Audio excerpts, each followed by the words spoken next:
Hi kids, a salute to you and a salute to your carers too. I'm Wanda the Warrior and it's wonderful to be back with you again today as we think about the story of Jesus' death on the cross for us so that he could save us from our sins. Don't go away.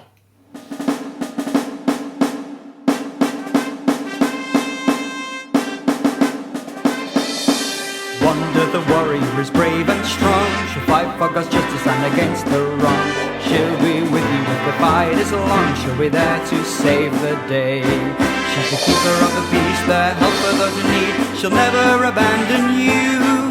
So let's be brave warriors too and see what good that we can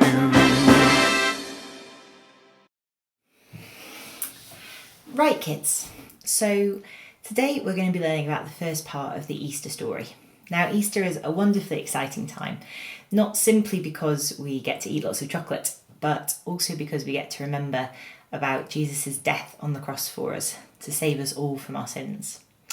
Now this is a wonderful story with a wonderful ending, but the first part of the story that we're going to look at today is very sad.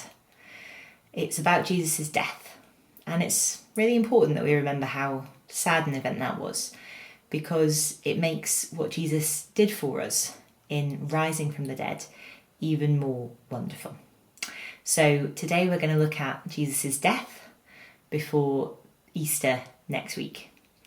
Now, the part of the Bible we're going to be reading today is Matthew chapter 27, verses 15 to 61.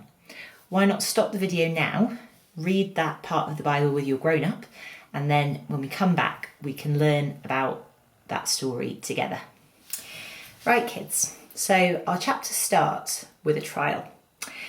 Jesus, who has a lot of times in his life already disagreed with the leaders of the Jewish people, those Jewish leaders have arrested him and they take him to the man that's in charge of their country, a man called Pontius Pilate, to have a trial.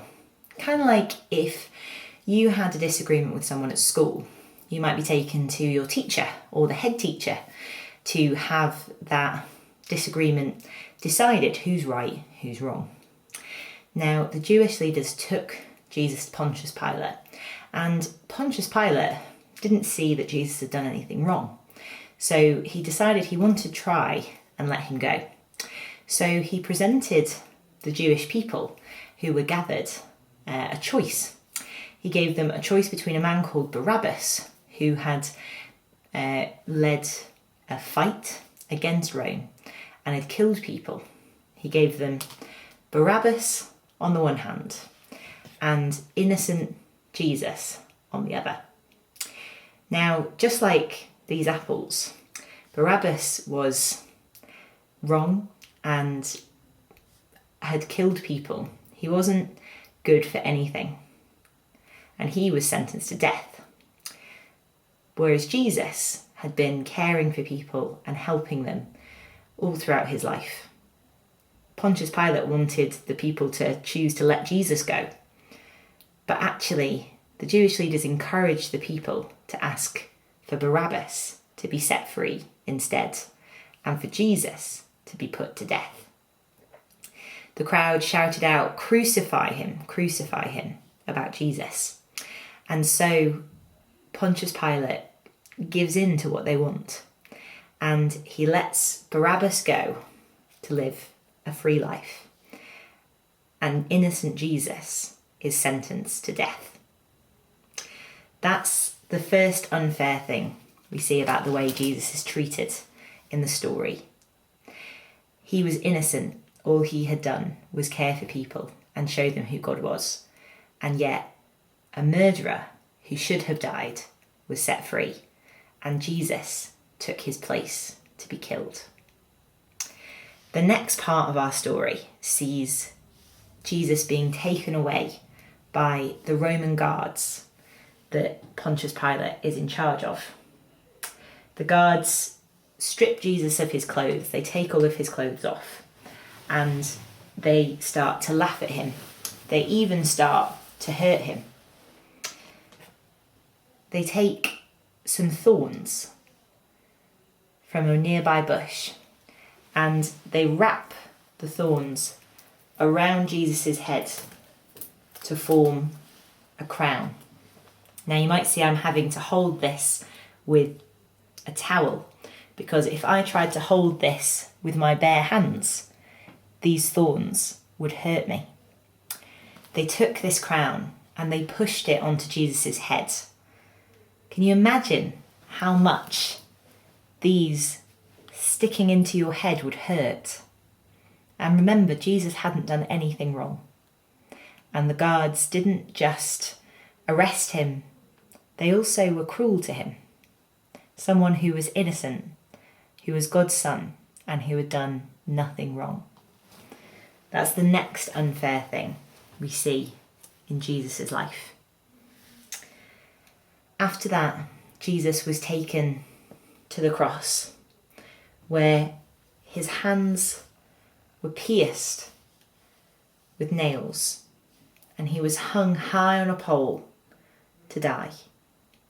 This was a really painful way to die, and not only was it painful, but it was also a place where people would walk past and would laugh at Jesus and would mock him and call him names. Once again, Jesus was treated really unfairly. He wasn't just being killed, he was being laughed at and called awful names as well. But there was some interesting things that happened whilst Jesus was on the cross. At one point, darkness completely fell over the land. And in the darkness,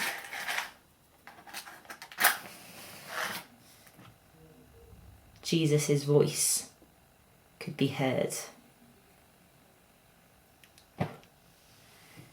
Jesus shouted out, my God, why have you forsaken me?" Jesus was taking the punishment for all the wrong things that we had done. And that pain and that separation from God caused him to cry out, my God, why have you forsaken me?" And then Jesus died.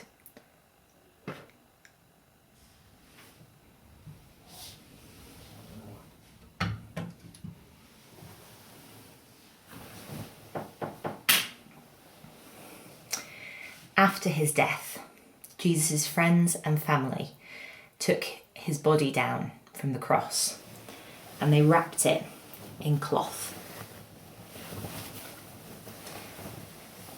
so that he could be buried. This was the next unfair thing.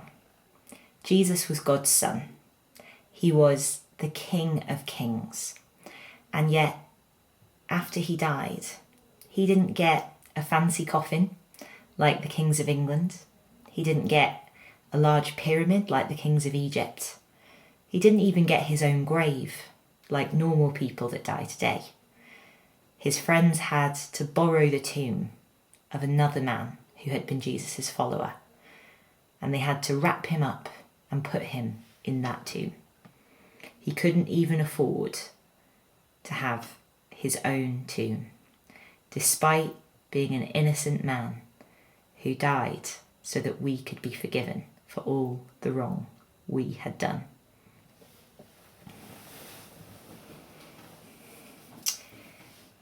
Jesus' death was very sad. He was sentenced to be killed even though he'd done nothing wrong. He was hurt and treated cruelly by the guards who stuck a crown of thorns on his head. He was hung on a cross, a horrible, painful way to die. People laughed at him. He felt completely alone as he took the punishment that we should have had for the wrongs we had done. And when he died, he couldn't even be buried in his own tomb. He had to borrow someone else's.